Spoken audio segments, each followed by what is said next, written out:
Highways మొన్న అరవింద్ కేజ్రీవాల్కి సంబంధించి కవితకి సంబంధించి ఢిల్లీ లిక్కర్ స్కామ్కి సంబంధించి అప్డేట్స్ ఇస్తూ ఉన్నప్పుడు కింద కొంతమంది కామెంట్లు పెట్టారు. సార్ ఒక అవినీతి జరిగింది, ఎలక్టరల్ బాండ్స్ జరిగిన అవినీతి ఏంటండి అది చెప్పరేంటండి మీరు అన్నారు. అయ్యా ఎలక్టరల్ బాండ్స్ సంబంధించి ఏ పార్టీకి ఎంతంత వెళ్ళిందంటే అలాంటి ఎక్స్ప్లెయిన్ చేశాను. ఇండివిజువల్గా ఏ కంపెనీ ఏ పార్టీకి ఎంతంత ఇచ్చింది నేను చెప్పాలి, నేను చెప్తా. బట్ అది అదొకసారి ఇదొకసారి ఇలా కాకుండా నాకు ఒక మెయిన్ పాయింట్ కోసం వెయిట్ చేస్తున్నా అయ్యా అన్న. ఇదిగో మెయిన్ పాయింట్ వచ్చింది. నేను ఓపెన్గానే మాట్లాడుతున్నా. నేను ఏ తప్పు చేయనప్పుడు, నేను చెప్పే దానిలో నిజం ఉన్నప్పుడు ఒక జర్నలిస్ట్గా నా బాధ్యత ఇది. సో నేను డైరెక్ట్గా మాట్లాడుతున్నా. ఈ ఢిల్లీ లిక్కర్ స్కామ్కు సంబంధించి జరిగింది అవినీతే, నో డౌట్. కానీ ఇందులో ఈ కేజ్రీవాల్ బచ్చా అంటే చాలా తక్కువది. ఎక్కువ ఏంటిది మరి? ఆయన బచ్చా అయితే ఎక్కువ చేసిన లుచ్చా ఎవడు కదా?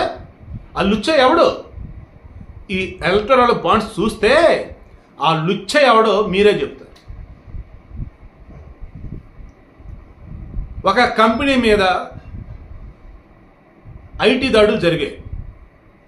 ఒక కంపెనీ మీద, ఒక మనిషి మీద, ఒక ఆర్గనైజేషన్ మీద ఈడీ దాడులు జరిగాయి. IT is nothing but income tax, ED is nothing but enforcement directorate. Next CBI, central bureau of investigation. IT, ED, CBI దాడులు ఆ కంపెనీ మీద జరిగిన తర్వాత వాళ్ళు ఎలక్టరల్ బాండ్స్ కొని కొన్ని పార్టీలకి ఆ ఎలక్టరల్ బాండ్స్ని ఇచ్చేస్తున్నారు. దానిని అవతల పార్టీలు రిడీమ్ చేసుకున్నాయి. దెన్ ఎవరి మీద అయితే దాడులు జరిగి ఉన్నాయో వీళ్ళు ఎవరైనా అరెస్ట్ అయి ఉంటే వాళ్ళకి బెయిల్ వస్తుంది. అండ్ అరెస్ట్ అయినటువంటి వాళ్ళల్లో ఇన్ కేస్ రెడ్ విత్ 3400 అంటే ఇన్ కేసు ఎక్కువ మంది కనుక ఉన్నట్టయితే వీళ్ళు ఎప్రూవర్గా మారిపోతే జైలుకి వెళ్ళ సంవత్సరం అనుకుంటే ఎప్రూవర్గా మారిపోతున్నారు. ఆ తర్వాత మరలా కొన్ని రాజకీయ పార్టీలకి మరలా ఫండ్స్ వెళ్ళిపోతున్నాయి. ఫండ్స్ కూడా నథింగ్ బట్ ఎలక్టరల్ బాండ్స్ వెళ్ళిపోతున్నాయి. ఇలా మన తెలుగు రాష్ట్రాలలో అడ్డదిడ్డంగా కాంట్రాక్ట్లు పొందుతున్నటువంటి ఒక సంస్థ నుంచి కొన్ని రాజకీయ పార్టీలకి ఫండ్స్ వెళ్ళే ఎలక్టరల్ బాండ్స్ ద్వారా. ఢిల్లీ లిక్కర్ స్కామ్కు సంబంధించి అరవింద్ సరచంద్ర రెడ్డి ఉన్నాడు అందులో. అతను బెయిల్ మీద బయటకు వచ్చిన తర్వాత ఎలక్టరల్ బాండ్స్ రూపాయన బీజేపీ కొన్ని వెళ్ళే. ఆ తర్వాత ఎప్రూవర్గా మారాడు అతను. అప్పుడు మరలా బీజేపీ కొన్ని ఎలక్టరల్ బాండ్స్ తరఫున వెళ్ళి ఉన్నాయి. ఇవన్నీ ఒక ఎత్తు అయితే అసలు భయంకరమైనటువంటి గ్యాంబ్లింగ్ చేసినటువంటి కొన్ని వాళ్ళు కూడా ఎలక్టరల్ బాండ్స్ కొని సంబంధం లేనటువంటి పార్టీలకు కూడా వాళ్ళు ఎలక్టరల్ బాండ్స్ సమర్పించున్నారు. అంటే ఏంటి?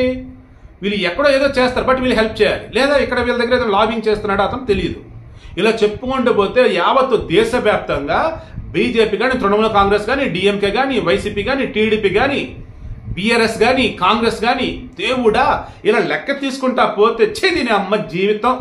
స్వతంత్ర భారతదేశంలో ఇంత పెద్ద స్కామ్ ఎక్కడ లేదురా బాబు అనిపించింది మీకు. ఇప్పుడు చెప్పడం ఎవరు ఇచ్చారని మీరే అంటారు. సీరియస్లీ సుప్రీంకోర్టు పుణ్యమా అని ఈ ప్రజాస్వామ్య దేశంలో తప్పు చేసిన వాడు ఎవడన్నది బయటపడుతూ ఉంది. కానీ అది కూడా కొంచెమైనా, లేదంటే మొత్తం ఎక్కడిదక్కడే. ఎంత పెద్ద స్కామ్ అసలు ఇది. సుప్రీంకోర్టు ఖచ్చితంగా దీని మీద విచారణ జరిపించాలి. వాళ్ళ మీద దాడులు జరిపిన తర్వాత ఎలక్టరల్ బాండ్స్ కొనడం ఏంటి, మీకు ఇవ్వడం ఏంటి, ఆ తర్వాత వాళ్ళకి బెయిల్ రావడం ఏంటి, ఇవన్నీ అసలు ఏం జరుగుతుంది? అంటే న్యాయ వ్యవస్థ కూడా భ్రష్టు పట్టించారా? జడ్జిలు కూడా కొనేశారా? రాజకీయ పార్టీలు అలాగే ఉండి, కార్పొరేట్ కంపెనీలు అలాగే ఉండి, జ్యుడిషియల్ సిస్టమ్ కూడా అలా ఉంటే ఇంకా ఏ వ్యవస్థలో పనిచేస్తుంది? అడ్డదిడ్డంగా వార్తలు రాస్తారు, ఎటు ఉండే ఉన్నారు.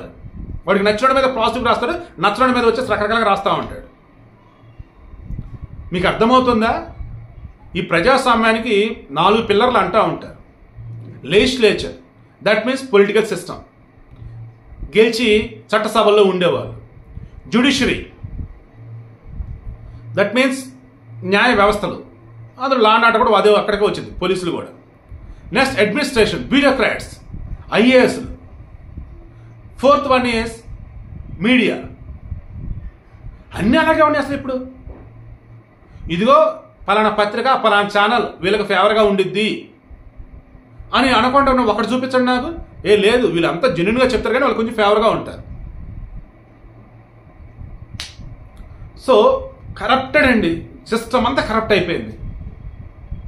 సో నా ఒక జర్నలిస్ట్గా, ఒక కామన్ మ్యాన్గా, నేను ట్యాక్స్ కట్టేవాడిగా, ఒక ఇండియన్గా నేను అడుగుతూ ఉన్నా ఇదే సుప్రీంకోర్టుని, జస్టిస్ డివై చంద్రచూడ్ గారు, మీరు ఇప్పుడు వరకు పెట్టిన ఎఫర్ట్స్ ఏవైతున్నాయో వీటికి రిజల్ట్ రావాలి అంటే ఈ కంపెనీల మీద దాడులు జరిగిన తర్వాతే ఎలక్ట్రల్ బాండ్స్ వాళ్ళు ఎందుకు కొన్నారు, ఏ పార్టీలకు ఇచ్చున్నారు, ఈ మధ్యలో ఏం జరిగింది, వాళ్ళ మీద జరిగిన దాడుల తాలూకు రిజల్ట్ ఏంటి, ఇవన్నీ కూడా లెక్క తేల్చాలి. క్విట్ ప్రోకో, నీ మీద కేసు తప్పించాలి, నాకు ఎంత డబ్బు, నీ కాంట్రాక్ట్ రావాలా, నాకు ఎంత డబ్బు. మెగా ఇంజనీరింగ్ వాళ్ళు బీజేపీకి భయంకరంగా ఇచ్చున్నారు, లేదు అసలు బీఆర్ఎస్కి ఇచ్చున్నారు, టీడీపీకి ఇచ్చున్నారు, వైసీపీకి ఇచ్చున్నారు. ఏంటండి అసలు ఇంత దారుణమా?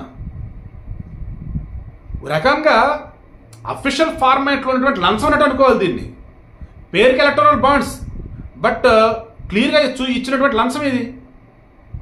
దానివల్ల కాంట్రాక్ట్లు వస్తూ ఉంటాయి, దానివల్లే కేసు నుంచి బయటపడుతూ ఉంటారు.